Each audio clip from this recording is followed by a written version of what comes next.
Edamuttam SNS സമാജം ശ്രീ ഭദ്രാചല സുബ്രഹ്മണ്യ ക്ഷേത്രത്തിലെ തൈപ്പൂയ മഹോത്സവത്തിന് ക്ഷേത്രം തന്ത്രി നാരായണൻകുട്ടി ശാന്തിയുടെ മുഖ്യ കാർമ്മികത്വത്തിൽ കൊടിയേറി.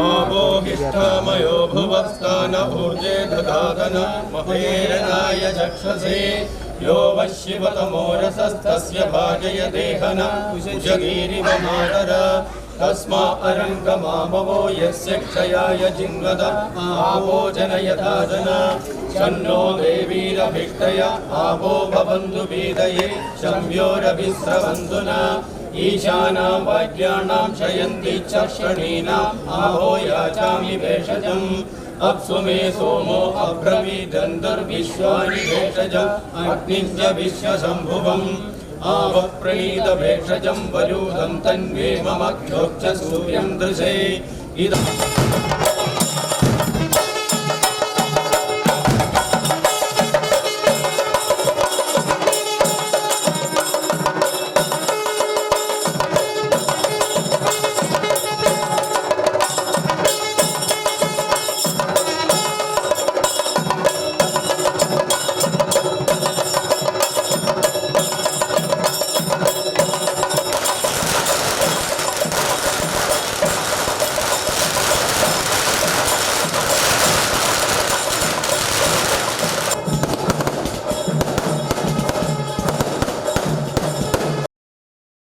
കൊടിയേറ്റത്തിനോടനുബന്ധിച്ച് ചോലയിൽ പീതാംബരൻ, രാധാപീതാംബരൻ എന്നിവരുടെ സ്മരണയ്ക്ക് മക്കൾ നാഴികമണി സമർപ്പിച്ചു.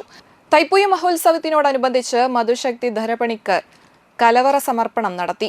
തുടർന്ന് വർണ്ണമഴ നടന്നു. ഭഗവാന്റെ ഉടയാടകൾ സൂക്ഷിക്കുന്നതിനും പള്ളിയുറക്കത്തിനു ആവശ്യമായ കട്ടിൽ, ഗുരുദേവൻ സ്ഥാപിച്ച വേലിനുള്ള പീഠം എന്നിവ ശ്രീ മധുശക്തിധര പണിക്കർ സമർപ്പിച്ചു. ക്ഷേത്ര മേൽശാന്തി സന്ദീപ് ശാന്തി, ബിജു നാരായണൻകുട്ടി ശാന്തി, സമാജം പ്രസിഡന്റ് അതുല്യ ഘോഷ് വെട്ടിയാട്ടിൽ, സമാജം സെക്രട്ടറി രാജേഷ് വേളേക്കാട്ട്, സമാജം ഖജാൻജി സുമൂദ് എരണേഴത്ത്, സമാജം വൈസ് പ്രസിഡന്റ് ജിതൻ ചോലയിൽ, സമാജം മുൻ പ്രസിഡന്റ് സുനിൽകുമാർ അരയംപറമ്പിൽ, ജോയിന്റ് സെക്രട്ടറിമാരായ ജിതേഷ് കാരയിൽ, രഞ്ജൻ എരുമത്തുരുത്തി, ബാബുരാജ് വാലിപ്പറമ്പിൽ, ജിജിൻ മച്ചിങ്ങൽ എന്നിവർ നേതൃത്വം നൽകി.